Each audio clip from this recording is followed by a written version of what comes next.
(2023년 5월 25일) 목요일 달코라 뉴스입니다. 총기 난사 사건이 발생한 알렌 프리미엄 아울렛몰이 다음 주 수요일인 31일 재개장합니다. 공화당의 떠오르는 별 론 디센티스 플로리다 주지사가 어제 내년 대선 출마를 공식 선언했습니다. 이혼 서류에 서명을 받으러 남편의 아파트에 간 40대 아시아계 여성이 남편을 망치로 때려 숨지게 했습니다.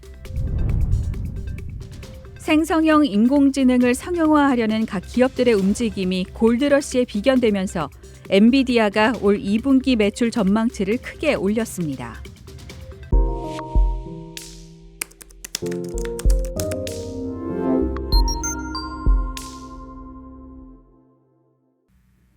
총기 난사 사건이 발생한 알렌 프리미엄 아울렛몰이 다음 주 수요일인 31일 재개장합니다. 이 매장은 앞으로 월요일에서 토요일은 오전 10시부터 오후 8시까지, 일요일은 정오부터 오후 6시까지 운영합니다. 다만 각 상점은 자체 영업시간을 설정하고 언제 영업을 재개할지도 결정할 수 있습니다. 알렌 아울렛몰은 또 보안 강화를 위해 알렌 경찰국과 계약도 맺었습니다. 그러면서 지난 5월 6일 발생한 비극과 이에 영향을 받고 길을 잃은 사람들을 기억하며 무거운 마음이라고 전했습니다. 공화당의 떠오르는 별 론 디센티스 플로리다 주지사가 어제 내년 대선 출마를 공식 선언했습니다.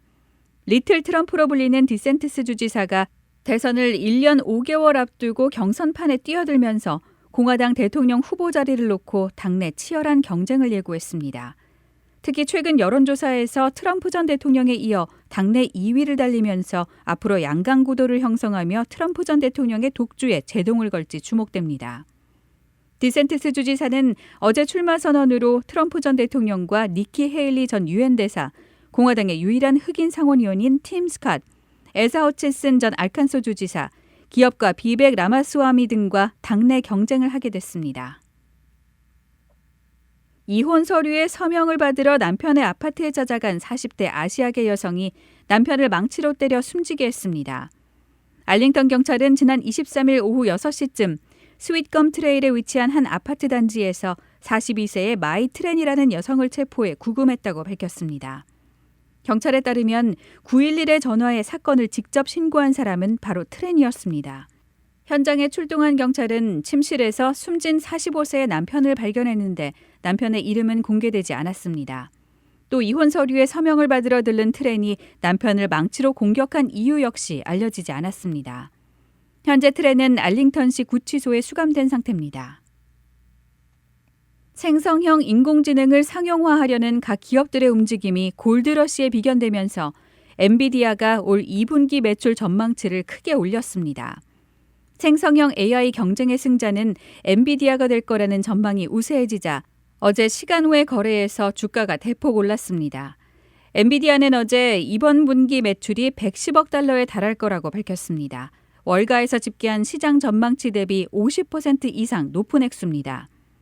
이런 전망에 투자자들이 환호하면서 어제 엔비디아 주가는 시간 외 거래에서 25%가량 뛰었습니다. 스탠퍼드 번스타인의 스테이시 레스건 분석가는 엔비디아가 독특한 위치에 있다며 데이터 센터 매출만 75% 이상 증가하는데 이게 뉴 노멀이 될지는 지켜봐야 한다고 짚었습니다. 오늘의 단신입니다. 한국이 순수 국산 기술로 개발한 우주 발사체 누리호가 3차 발사에 성공했습니다.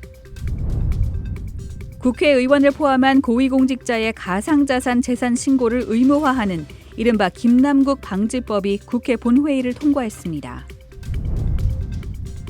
유럽 최대 경제대국인 독일 경제가 2분기 연속 마이너스 성장을 이어가며 경기 침체에 진입했습니다. 러시아 용병기업 바그너 그룹이 최근 점령한 우크라이나 동부 바흐무트에서 철수하고 정규군의 지역을 이양한다고 밝혔습니다.